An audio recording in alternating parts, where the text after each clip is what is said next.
સુરત શહેરના સગ્રામપુરા વિસ્તારમાં આવેલું ગંગેશ્વર મહાદેવનું મંદિર શહેરના પ્રાચીન અને પૌરાણિક મંદિરોમાંનું એક માનવામાં આવે છે. અહીં મહાદેવ સ્વયંભૂ પ્રગટ થયા હોવાની લોકવાયકા પ્રચલિત છે, જેના કારણે આ મંદિર ભક્તોમાં વિશેષ આસ્થા ધરાવે છે. મંદિરમાં બિરાજમાન શિવલિંગની વિશેષતા એ છે કે તે સ્ફટિક સ્વરૂપનું છે, જે શિવાલયોમાં ખૂબ જ દુર્લભ માનવામાં આવે છે. સામાન્ય રીતે મહાદેવનું શિવલિંગ પથ્થર કે અન્ય સ્વરૂપોમાં જોવા મળે છે, જ્યારે સ્ફટિક સ્વરૂપના સ્વયંભૂ શિવલિંગ ખૂબ જ ઓછા જોવા મળે છે. ગંગેશ્વર મહાદેવનું આ સ્ફટિક શિવલિંગ સફેદ તેજસ્વી સ્વરૂપ ધરાવે છે, જેને ભક્તો માટે વિશેષ પવિત્ર માનવામાં આવે છે. માન્યતા છે કે સ્ફટિક સ્વરૂપે બિરાજમાન મહાદેવના દર્શન માત્રથી ભક્તોના કષ્ટ અને દુઃખ દૂર થાય છે અને જીવનમાં સુખ સમૃદ્ધિ આવે છે. આ મંદિર પર ઉપરયાનમાં જેટલું જ પુરાણો અને જૂનું છે. આ મહાદેવનું નામ ગંગેશ્વર મહાદેવ છે. સ્ફટિકમય સ્વરૂપ શિવલિંગ એ સફેદ રંગના શિવલિંગ છે. રુદ્રાક્ષ આકારના શિવલિંગ છે. શિવલિંગની અંદર બ્રહ્મા વિષ્ણુ મહેશ અંકિત થાય છે. ખોટી પૂજા થાય છે. પાર્વતી માતા દરેક જણની સંતાન પ્રાપ્તિ અને લગ્ન પ્રાપ્તિની ઈચ્છા પરિપૂર્ણ કરે છે.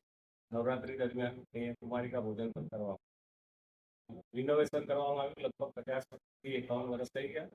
તે પહેલા એક માજી રહેતા હતા. માજીની પોતાની પ્રાઇવેટ પ્રોપર્ટી હતી. એમણે મંદિર ઘર હતું, તેને મંદિર બનાવી ટ્રસ્ટ બનાવીને મોહલ્લાવાસીઓને તે રોકડી હનુમાન નામથી હનુમાન શેરી છે તેમાં અર્પણ કરી દીધેલું.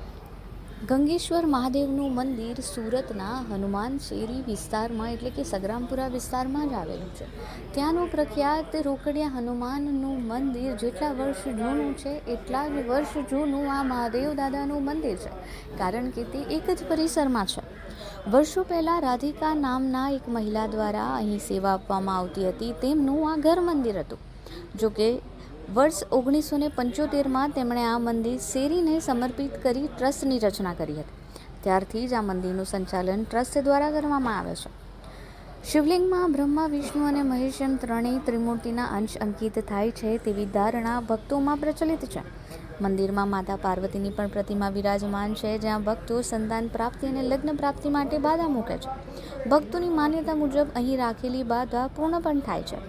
અહીં મહાદેવને આખું શ્રીફળ ધરાવવાની પ્રથા છે. અહીં મહાદેવને વઢારેલું શ્રીફળ ધરાવવાની પ્રથા નથી.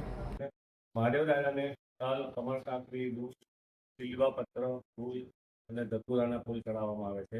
ભસ્મનો લેપ કરવામાં આવે છે. સુગંધી દ્રવ્યમાં સેન્ટ અત્તર ચડાવવામાં આવે છે. વસ્ત્ર અર્પણ કરવામાં આવે છે. શ્રીફળ મહાદેવજીને આખું અર્પણ કરવામાં આવે છે. અહીંયા વધેરવામાં આવતું નથી.